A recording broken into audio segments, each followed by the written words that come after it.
What if your anxiousness and struggle is signaling that there is untapped creativity within you? Creativity has the power to heal, and today's guest is going to share how to tap into your creative power. Welcome to this episode of She Made It.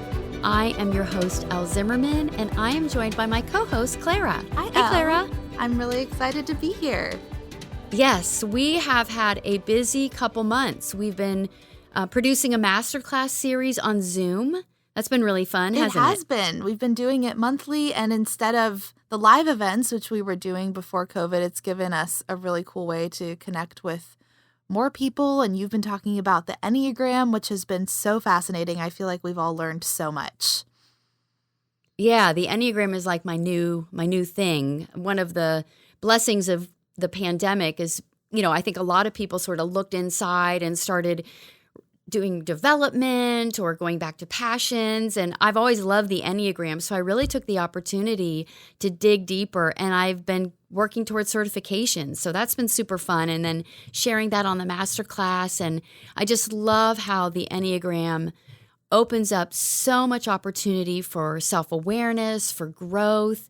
And actually part of the process of the masterclass and tying in the Enneagram, we had this great one beginning of the year about creating a meaningful vision. And it really is relevant any time of the year. And so, Claire, why don't you share a little bit about what we've sort of been making behind the scenes? Yeah, so we've created these free resources that we're so excited to share with you, our podcast listeners. So this one that we want to share with you today is called Create a Meaningful Vision. It's Elle's process for honing in on what you want, what went well in the last year, what didn't go well, to really create a life that feels like you, which is our whole mission on She Made It. So if you want to access that, you can go to ellezimmerman.com/downloads. And the exciting thing is that once you enter in your information to download that, you'll also be on the list to get updates about Elle's masterclasses. So it's a win-win, and there's just lots going on here and lots of things that we're so excited to share with you for free. Yeah, and just to kind of piggyback on that, the master classes are free as well. And they're just a 1 hour over lunch to connect with me, to connect with other like-minded people who really want to grow. Yeah, it's been a blast. And speaking of people who want to grow and who have stepped into their power, I know that today's episode is someone who has done that in a really amazing way. Yeah, Martha Lluch. I met her a couple years ago at a creativity conference, and she's so inspirational. She has great information how to combine like different areas of your life to have what feels like a more whole, balanced life, sort of a more authentic version of you. So for a little background on Martha Lluch was born and raised in Venezuela, and she has over a decade of experience working as an architect on projects around the globe. In 2015, she graduated as a certified yoga teacher, and currently she is exploring new ways to share the benefits of creativity and design approach with others through art, yoga, and her ongoing workshop, The Art of Cultivating Joy. Martha is also an advocate for mental health, which she champions through her newest venture, Little Raging Warrior Project. Stay tuned for Elle's conversation with Martha Lluch.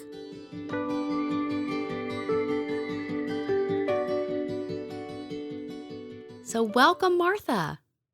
Hi, Elle. Thank you for having me. I'm really excited to be here. Yeah. And so, Martha, where are you recording in from today? Well, I am based out of Jacksonville, Florida. So you have some nice warm weather all year round. Yes, I can't complain. I mean, it does get cold here in the winter, but never compared to any other place. Sure. And you are originally from Venezuela, correct? So Florida might actually be a little chilly compared. Anything below 70 degrees is chilly for me. Yeah, so I'm really anxious to kind of dig in. I know that you, when we spoke, you shared with me that you label yourself, call yourself, identify yourself as an architect, a creative, and a yogi. And I would love to sort of hear a little bit about how architecture sort of frames everything for you. You sort of said you sort of enter into creativity through the lens of architecture because of the combination of science and art. And so maybe give us sort of a little peek into the journey and how your creative journey started first with architecture. Absolutely. Great question. And I love it. So architecture is a career I went to college for. And to be honest, even when I started working, a few years passed and I really didn't consider myself creative because I was just, following the design process and doing these things that my job requires. But I never identified myself as a creative person. And but the other side of the thing is that everything I do, I'm really doing it from the architect in me, the way I come into a space, I look at the space, what the materials are, the height, how does it feel and whatnot. So a few years ago, I had this almost like an epiphany. I was going through a rough patch because I had like a health crisis, and I was doing this project that was really, really challenging, but I loved design. It was one of the first times I was the lead designer on a project. And we kept having challenges, but we were always able to resolve it. And I was always able to keep the integrity of the design or the concept that we had initially. And the light bulb went on in my head. And I'm like, wait a minute. If I can, through iteration, always keep the integrity of this design, what happens when I apply this methodology to myself? What happens when I treat myself as a client and as the most important thing that I need to resolve as a design? And I kind of started going into that rabbit hole. And I'm also, like you say, I'm also very curious. And I was reading a book. It was a biography, and they quote William Plummer, and he's a novelist, and on his concept on creativity, and I got hooked. The quote was, "Creativity is the power to connect the seemingly unconnected." And when I read that, I got chills in my body, and I'm like, Mm. "Wait a minute! I've been creative all my life. Like this is problem solving." So it really just opened up a window of possibilities for me to take my design process and apply it to my own mental health. And I love the connected to the unconnected. Mm-hmm. Because part of your story, because in reading and in chatting with you before, I know that you were a yogi, you studied yoga. Tell me a little bit about that journey, because I remember reading something about the connection to your body led to almost more sickness from your body. Yeah. So I was in this, it was also a few years ago, I was in this yoga class. I had kind of like a love-hate relationship with yoga, that I would go, but it was like torturing me, but I knew I'd feel good afterwards. So, Yeah, but don't one we day, all? oh man, yeah. So I was on the mat, and this teacher is talking about like, well, one of the things that yoga is about is to learn to be in discomfort. You're not supposed to be doing one of the asanas or poses and just be like chilling. Like that's not what this is about. It's about to learning to be in discomfort, because when you observe that, you learn things about yourself. And that's the journey of yoga, to become one in mind, body, and spirit. And I was like, oh, okay, tell me more. So it really opened up this possibility of start observing me, and from a non-judgmental point of view. And I really realized how disconnected I was from my own body. And it came from trauma. Mm. Like I experienced child sexual abuse, and that caused a trauma that was never addressed. And when I was in my early 30s, I started having all these flashbacks, and it was just like, it was the flashbacks. I got really sick. I had chronic fatigue and all these things. But the one thing that would help me, at least for that hour and a half, connect and be not still, but less anxious would be yoga. Mm. So all the things that I learned from it, like no, like the do no harm, ahimsa, and it's like that means no violence. And violence can be expressed in so many ways. And when we criticize ourselves, like how are you talking to yourself, can be very, very violent when we have that inner critic in full mode. So I was like, okay, so I need to tone down that. And, like there were all these little things that started to make sense. And the breathing was so impactful on me. Like I learned that when I'm anxious and when I'm really stressed, like I can't really breathe. And that's telling my body that I am in danger. So it's just like a snowball. And when I'm in that mode, you would know it as well. Like there's no creativity possible. When you're in survival mode, there's no space to connect that's seemingly unconnected. So yoga opened for me a space to observe and as basically a space to just starting to discover who I am. I love that. I will tell you that I have a similar story. I did not have that sort of childhood trauma, and I'm sorry that that happened to you. And I'm grateful that you found a way to process that because, that trapped emotion doesn't go away until we deal with it. And so, yeah, so gratitude for that. But I'll share just a little bit of my journey with yoga. So I was a dancer and actress, and so movement was very important to me. And so I think I was also disconnected, but I feel that for me it was I noticed it through emotional disconnection. I've talked about this before that there would be commercials on TV that I knew were supposed to be evoking sentimentality or an emotional response, and I would have nothing. And I would even remember thinking, what is wrong with me? Why am I not feeling anything? And, I had my own reasons why that was happening, a lot of codependency and a lot of over responsibility for others. But yin yoga for me, because I'm a very busy person, a very active person, I like to work out really hard. So yin yoga for me was where I think I cried for 2 years on the yoga mat when I did yin yoga because of the release. And I still have really, really tight hips that I know are just that's where I store the emotion. But it was life-saving for me in that my emotional life could come alive through the practice of stopping, being still, stretching, and being very uncomfortable with it.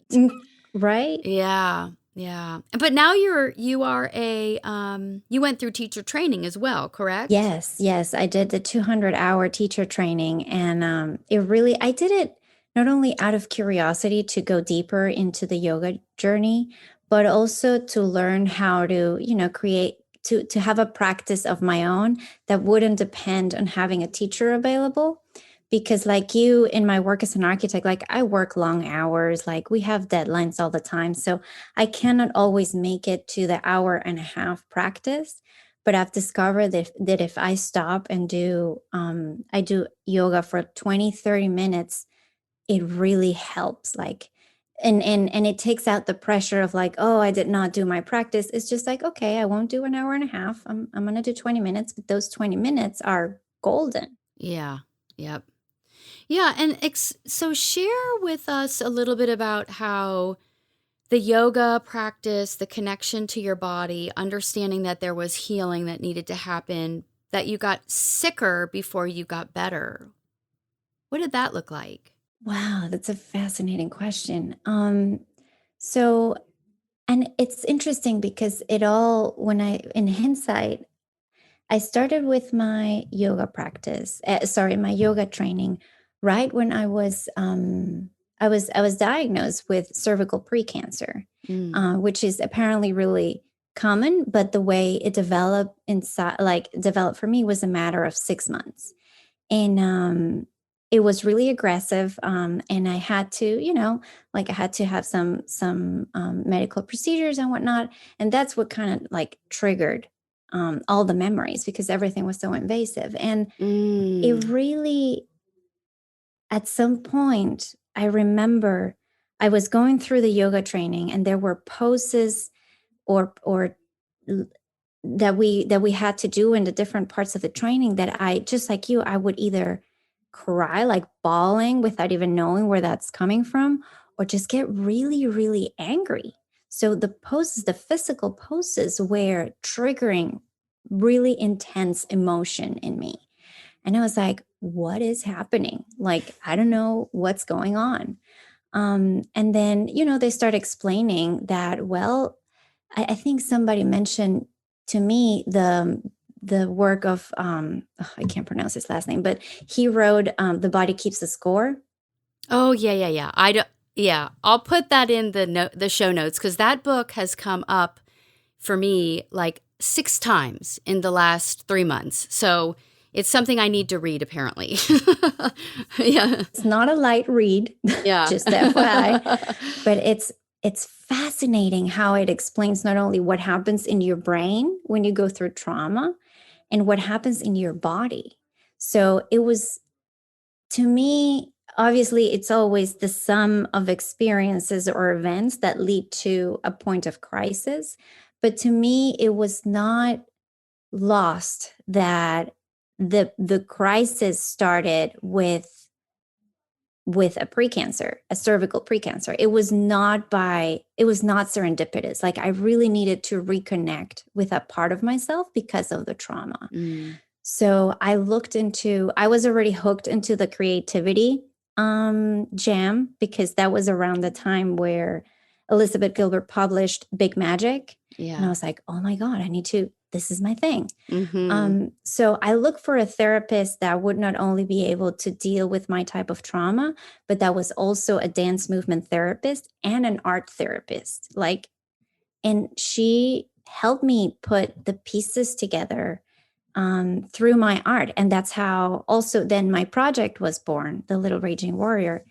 And it was just, again, this idea of creating a space for me to process what I didn't have words for. Mm. And the dance movement therapy allowed me to use my yoga poses, my yoga practice to, okay, if I'm feeling angry, like, what do I do? Like, where does it feel? And what do I need to look for to be able to release that tension? And it's been fascinating and life-changing. Mm-hmm. And how long ago was that? Like, are you still doing this, or is it sort of like, okay, I've processed this and now I can take myself to the next level? So yes, like I have already, like, the trauma part, it's something that I have already processed, but I've created this place where I can really just anything around me. Like, I'm a highly sensitive person. Mm-hmm. So everything that's happening around me, if I don't pay attention too much, it will impact me in a way. So Mm-hmm. I now have art and movement to process that. So basically, it's become like my yoga practice, like being able to create something every day or being able to put time into the images that come in my head, explain, kind of like to to explain or process what's happening around me. It's just it's just good for me. Like, it's Mm-hmm. a really good way to navigate the day to day and to cultivate joy, which to me is one of the, like, I realized at some point that living with depression and anxiety had really taken a toll in my capacity to feel joy. Mm-hmm. And art and movement really nourish me. So that's kind of how everything has come together. And at this point, I just use art to whatever I'm feeling or whatever I want to go, or dreams or insights. I just put them on a paper because for me it always comes first as an image, and then the words come. Like, once I put the image on paper or I build the sculpture or whatever, it's later on that the words and the insight comes in, but first it's just an image. So that's how I do it right now, and it just helps me. Mm-hmm. So much of this resonates with me because I would also say I identify as a highly sensitive person, and I didn't know that about myself until just a couple years ago. And boy, did that unlock a lot. And yeah, and but I think the other thing that you talked about was cultivating that inner observer, how the yoga practice allowed you to go inside, and then understand, why am I getting worked up here? Why is my breathing shallow? But then the tools of art and movement to help understand now how to process it through so it doesn't get clogged up and stuck, and to where now we're showing physical ailments, sicknesses, and it's robbing our joy. So yeah. So one thing you also talked about, you mentioned, was the Little Raging Warrior Project. And, you mentioned, I read on your website that came to you through an EMDR session. Do you mind sharing a little bit about what EMDR is and how that came to you through that process? Yes, absolutely. And we're probably going to have to search the full meaning of EMDR because I never remember the whole the whole acronym. But EMDR is a technique it's a technique that some therapists and psychologists use. It's based out on eye movement. I think it's eye movement. No, I I don't can't remember. care. I don't It's care. I okay, want to but know what it means to you. Well, we can yeah, look it up. yes. So basically, what I the way it works is they use this technique to process intent, to reprocess trauma or moments that you are stuck with. And it's really gentle.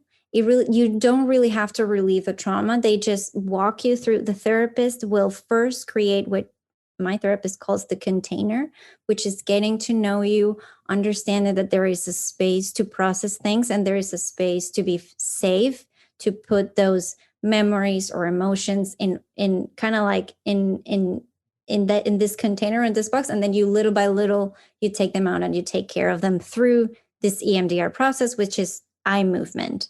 Mm-hmm. And the way it works is the therapist will start coaching you to evoke the emotion. And then as you start describing what happens, then she helps you, okay, then focus on this. And then it kind of teaches you to navigate the emotion, and it brings you to a place where you understand what happened and that you don't need to be stuck there anymore. To me, it's practically magic. Yeah. But it's life-changing. Mm-hmm. It really helped me get rid of the flashbacks, and it has really helped me in moving forward when I go through intense emotion that I can't, let go of. It reminds me a little bit of, have you ever heard of tapping? Yes. Reminds me a little bit of that. Yeah. Yeah. I have done that, and the same thing of that, evoking the emotion. And then it's almost like with the EMDR, it's a rewiring through the eye movement. And I think the tapping is also almost like a rewiring through I don't know. It makes me curious. I'm not sure. Thank you. I think you nailed it. It's the untangling of the emotion that you haven't been able to process. Mm-hmm. As I told you before, to me, images come first than words. Especially when there are these intense emotions that I need to process. And in the first or the second session, the first image that came to my mind was this little girl, with a red dress, and obviously the little girl is me. And I connected with her. And then when you go through trauma, especially if it's sexual trauma, there's a lot of anger and rage involved. So at some point, I was talking to my therapist, like, I feel like I'm walking on eggshells. And this was during an EMDR session. And then she started talking to me. And then this really strong guy pops into my head. It's kind of like, it's going to be funny, but it's kind of like The Rock, like kind of like Dwayne The Rock Johnson kind of personality, like he's really warm, but he's like big and scary.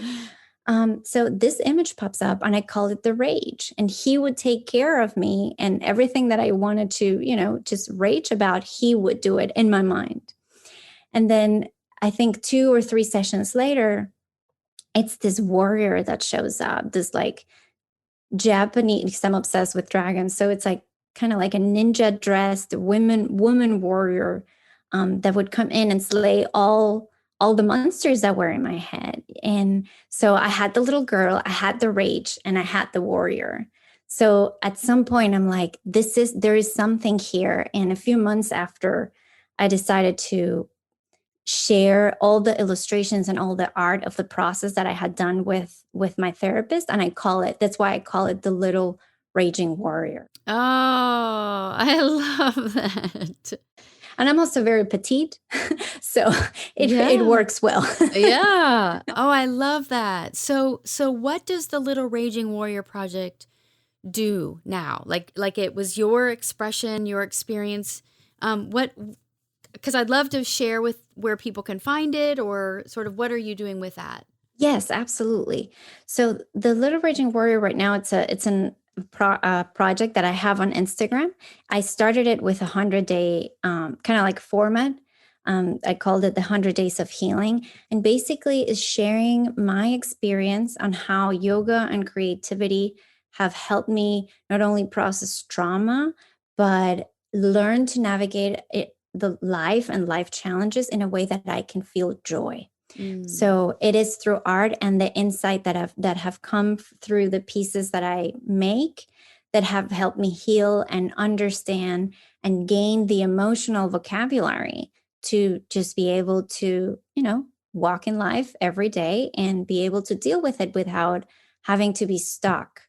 And I felt the need to share that. And little by little, it's just growing into a space where I share my experience, but I also give the opportunity to others to have the difficult conversations, to share their moments of struggle.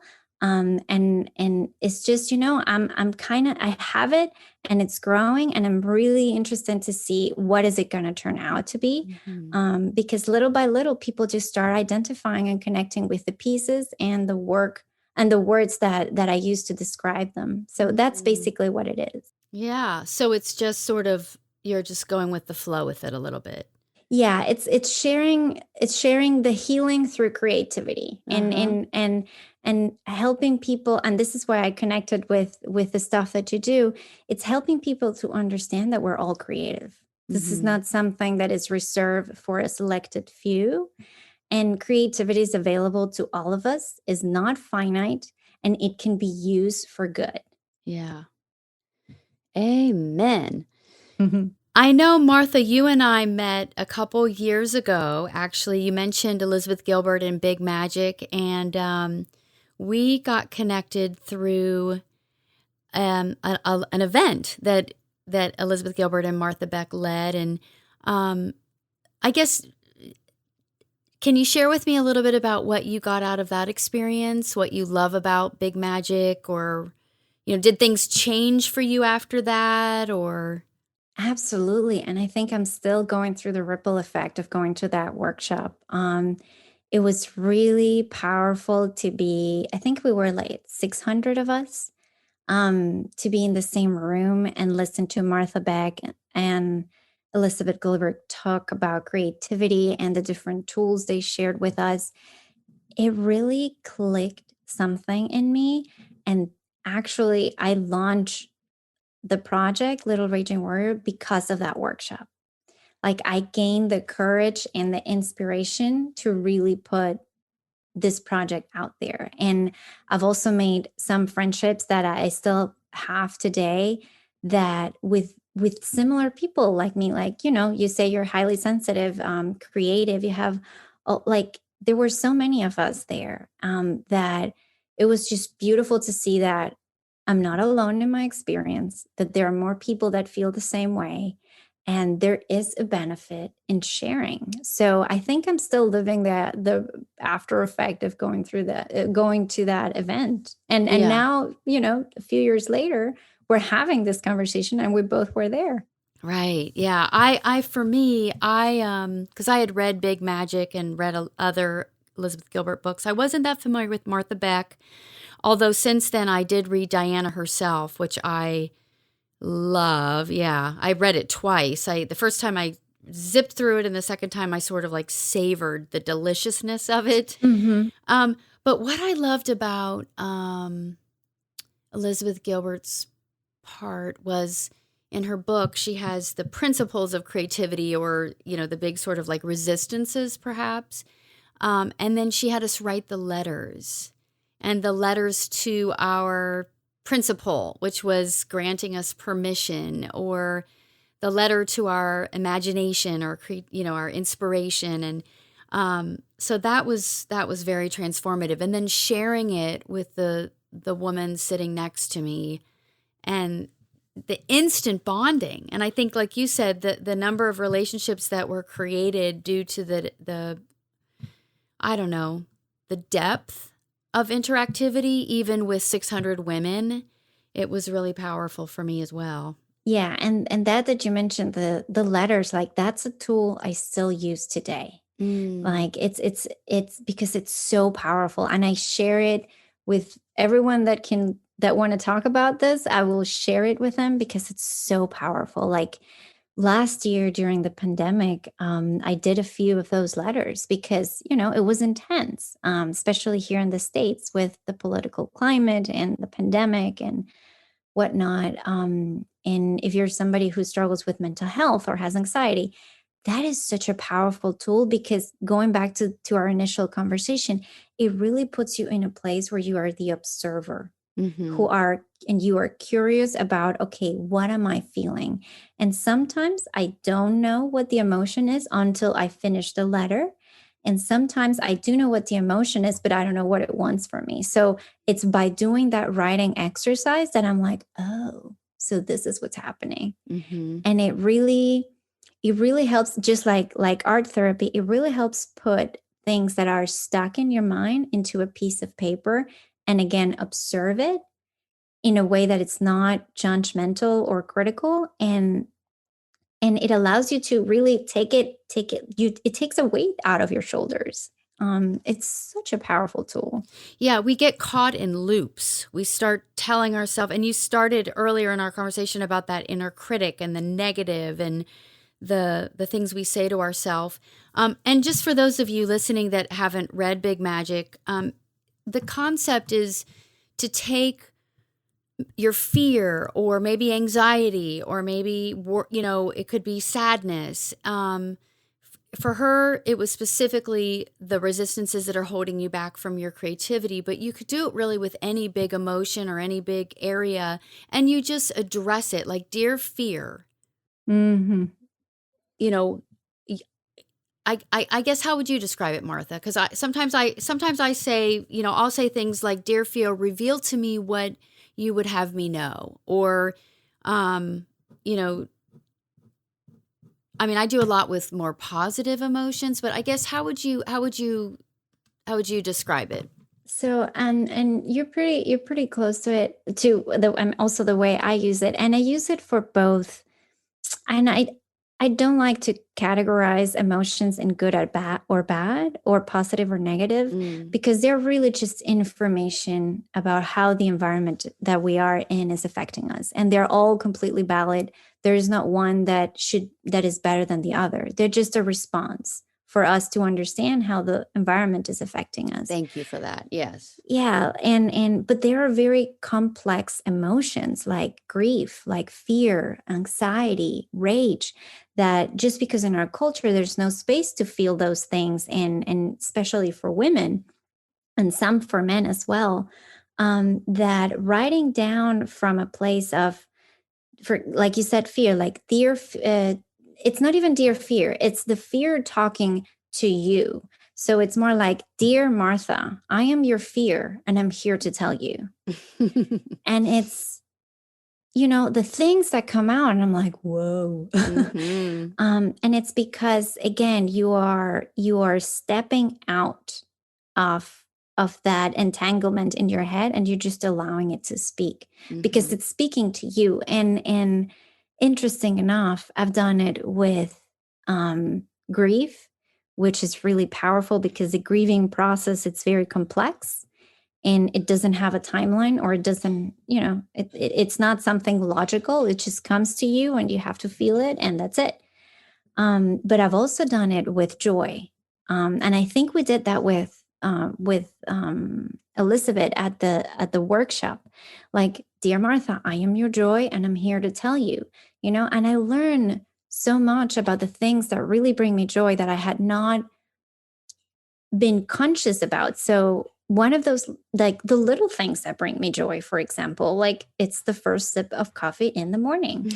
And after that letter, like I relish that first sip of coffee in the morning, and it really changes your day. Yeah. Because you have all these little things that bring you joy that you can count on no matter what happens. And it's not the big job, it's not the big goals that we have that may or may not happen, or it may take longer for us to accomplish.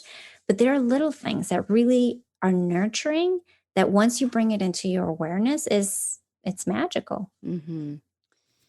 Yes, and thank you for that, for clarifying that there are no negative emotions, that they're all there, valid, important, offering us, but some have sort of a negative connotation, or we, particularly as women, feel shame around feeling certain emotions. So thank you for naming that. Yeah. It's like my daughter, we're doing this diet reset, where it's not a detox, it's not a diet, but it's this sort of reclaiming our good eating, habits. And she's so funny because she's 18, and she's teaching me, she's reading and researching and learning about her own relationship with food. And she's beautiful. I know. And she said to me, Mom, there are no bad foods, which I know that, but I can say that as a parent, that's not good for you. That's junk. And it's very helpful when your children remind you and teach you. And for me personally, I would get in just habits of things that I wasn't even realize I was doing. And so, so we're rewriting our description of foods. They're not bad. They're just different choices. It's beautiful. Yeah. Yeah. So tell me a couple questions that I would love to ask about sort of where you're going forward. You are still an architect. Is the Raging Warrior Project something that you are building a business out of? Is it a passion project? How does creativity fit into your life beyond architecture? Great question. Because when I discovered, when I came into the Little Raging Warrior and creativity and yoga, I had a little bit of a life crisis, in the sense of, like, if these are all the things that I like, then I should, the typical, I should quit everything and pack my bags and go to Bali, eat, pray, love. Again, Elizabeth Gilbert, thank you. Right. And actually in that workshop, she mentioned curiosity, and she mentioned that you don't have to do that. You don't have to give up everything to change your life. You just have to know what brings you joy. And the way it has worked out for me is, again, everything I do is informed by my training as an architect, and I really enjoy architecture. So, but I had this conflict between yoga and corporate world, and how do I deal with that? And it took me a few years, and I took a year and a half off of work. I had the opportunity to do that when we moved here to Jacksonville, and to just create and take some time off and see what comes out. And interesting enough, a year and a half later, I go back to the corporate world as an architect, but now I'm not only informed by architecture, I'm informed by my creative journey, and I'm informed by my yoga journey. So the way it's showing up is, I am in this corporate world and I am in this company that little by little I'm impacting by the things that I've learned. Like, I've given creativity workshops in a company that it's basically mostly engineering. So there's a lot of men and there's a lot of like engineering and whatnot, but I give yoga classes, a monthly yoga class. During the pandemic, we have a women's network group. I gave the workshops in English and in Spanish for creativity. I bring my art to my cubicle. Like I talk to people about the things that I love. And I'm in the innovation department now, and I'm bringing people in from all walks of life to talk about innovation, which is a different word for creativity. So little by little, I'm basically infiltrating the corporate world with all I've learned in this journey, and I think that's my purpose. Like I that's to me, in the larger scheme of things, there is such an inertia in the corporate world that if you're able to impact that from the inside, wonderful things can happen. Yeah, that is So, so cool. because I didn't want to renounce any of this. Like I Mm-hmm. want to be an architect, and I want to be creative, and I want to be a yogi. So as a good architect, I've created a space for this to happen. So I'm all of them every day. And I go to work and I'm an architect, and then I have a conversation and it's the creative part of me. And then I give a yoga class and it's the yogi in me. So it's learning that you don't necessarily have to renounce everything to build a new life, but you can also look at what you have and make a space for that to happen. And that allows for you to be genuine and allows for you to be courageous and vulnerable in showing yourself as you are, Mm-hmm. no matter the environment you're in. Yeah. So, Martha, first of all, congratulations. I mean, so many women are seeking their purpose, seeking to feel that integration of all aspects of themselves in what they do. So just congratulations. And I think this is going to be super inspiring for so many women that sometimes we're looking outside, like I want to go find myself. Whereas you said, I love architecture. I don't need to renounce that. How can I bring these other parts of me that I've been discovering and healing into what I already love to make it richer and fuller, and also be of service to others? And like, I love this infiltrate from the inside to help really cultivate a more wholeness in other people. You mentioned many times about the mind, body, spirit. And through the way you describe yourself, architect, creative, yogi, it is that integration of those three. So that's beautiful. I have a question though. So what about on a bad day?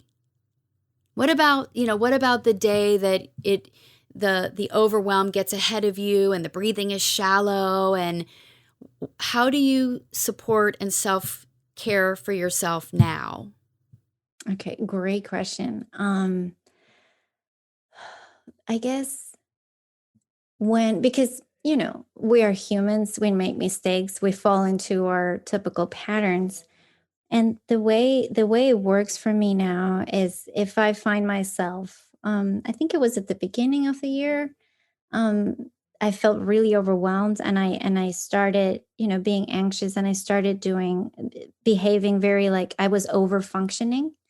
Like I was super into my work, and I was taking more responsibility and doing all these things in a way that is very depleting, but it's a triggered response. Like it's So, really quickly, have you ever read Elaine Aron's book, Highly Sensitive Person? yes. Because she talks about the pusher. The pusher comes out. So you were pushing. Yeah. So sorry to interrupt. No, no, no. Great insight. Yeah. And total pusher. And at some point, I find myself in the kitchen having this argument with my husband that it's totally escalated out of nothing. And I'm like, oh, what's happening? At that point, the observer woke up. It's like, you need to take a step back. And I realized where I am. And usually in the past, I would be very harsh on myself for doing the things that I'm not supposed to do. But this time, like as you learn to repattern yourself, and you learn to change your behavior and the way you think, what I did this time is like, okay, first, I'm sorry because I was being hurtful for no reason. Well, you're not supposed to hurt anybody at any time, but um, so I apologize. I realized that I was in this pattern. I called for help. I talked to my therapist, and I started like, because when you're in this pusher mode, like I don't do yoga. I eat Right. at different Yep. times, like it all goes out the window. So, okay, I made a point of at 5, I close my computer, working from home. At 5, end of day, I do my 20-minute yoga practice. Like little by little, I walk out and watch the birds because I'm a bird's nerd. But these little things and just, bringing back the awareness to those things that bring me joy. Like, and taking a long bath. Like I have this ritual on Sundays where I take a long bath and it's kind of like a rebirthing myself for the next week because Yeah. it's really soothing and whatnot. So if I realize that I have left those things aside, little by little, I just start taking them and understanding that we're human, that we make mistakes. And the minute you catch yourself, well, that's your opportunity to, regroup and go to a new course, and that's it. Like no blame, no, like whenever the critic comes up is like, okay, thank you, I know you're just scared, thanks for your opinion, moving on. Yeah. I love, though, how you said I started with "I'm sorry." That was very sweet. Yeah. Yeah. Yeah, because when we are hurting and we are not aware of it, we hurt others. Yeah. And I feel like in healing journeys we don't talk about that much. We talk about the hurt that's been done to us or the pain that people have caused us. And that's why, things happen. But while we're healing and we're going through all these patterns, we hurt people too. So Mhm. I think it's important to acknowledge that and be accountable for your actions and be able to say, I'm sorry. Yeah. A couple first of all, thank you for sharing that. I think that's super helpful for listeners. It's so easy to get caught in our own patterns and we're like, okay, how did we get here again? I know that one of the things that I've been doing, I discovered when I discovered I was highly sensitive, I found a business community for highly sensitive entrepreneurs. Oh So my God. we speak this language of pushing and hiding, and but one of the tools that has been the most helpful for me is the woman who founded this coaching group, I guess. She talks about the morning energy management, daily energy management. And so there are all these tools, whether it's journaling or, belief transformation, or it's writing an order form to the universe, sort of intention setting for the day. And I know that I've been part of the community for a couple years, and it took me a while to get into consistency with that.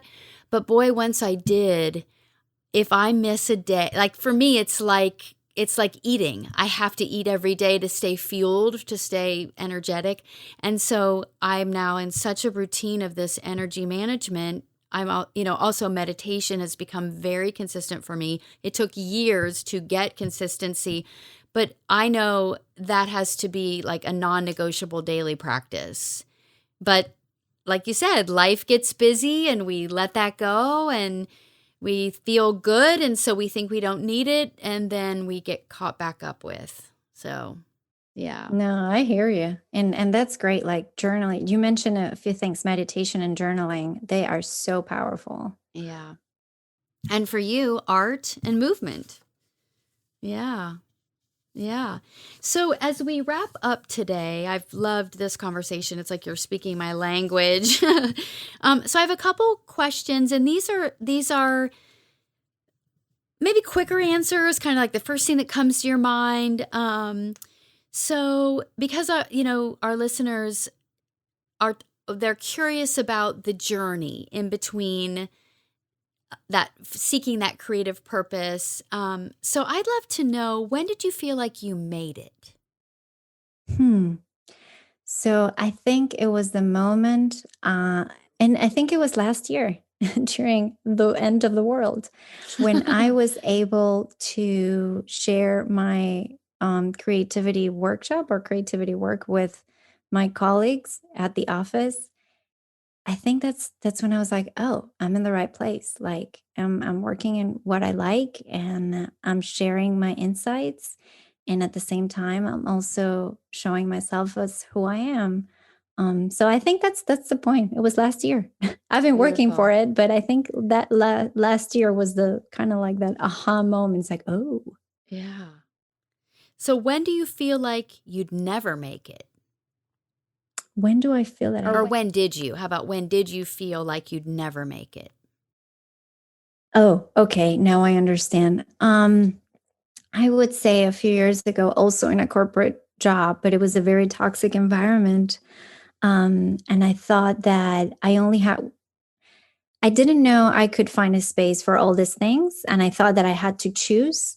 I was either yogi or it was either creative or I was either an architect. And that choice felt that it was never going to happen for me because I would always have to do a big sacrifice because those three things are so important to me. Mm.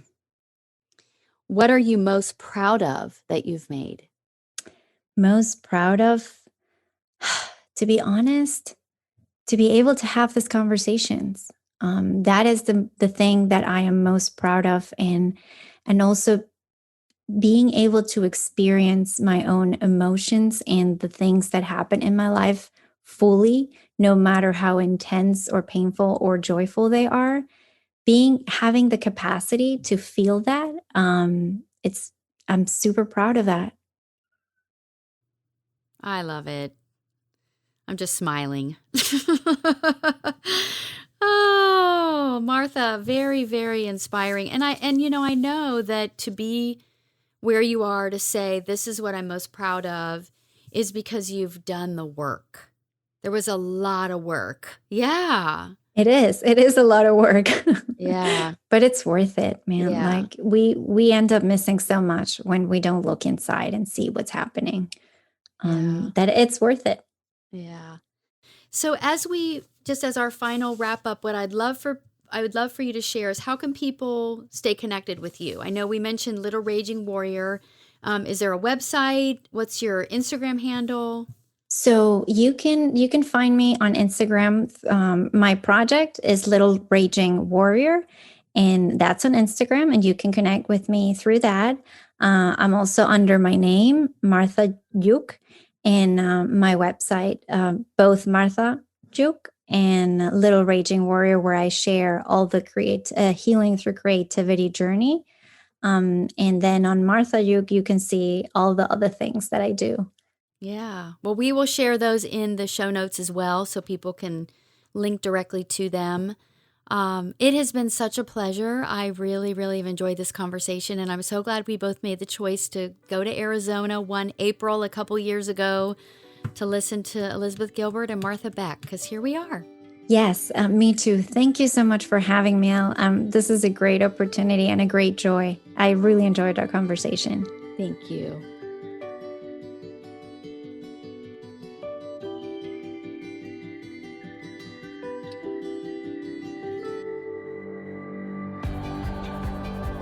Thank you so much for tuning into this episode of She Made It. Our goal is to reach as many women as possible through this podcast to inspire them to find their truest, most creative selves. And we need your help. Apple Podcasts is way more likely to put our show on other people's radar if we have reviews. If you've enjoyed even just one episode of She Made It, we'd be so honored if you left a review on Apple Podcasts or iTunes.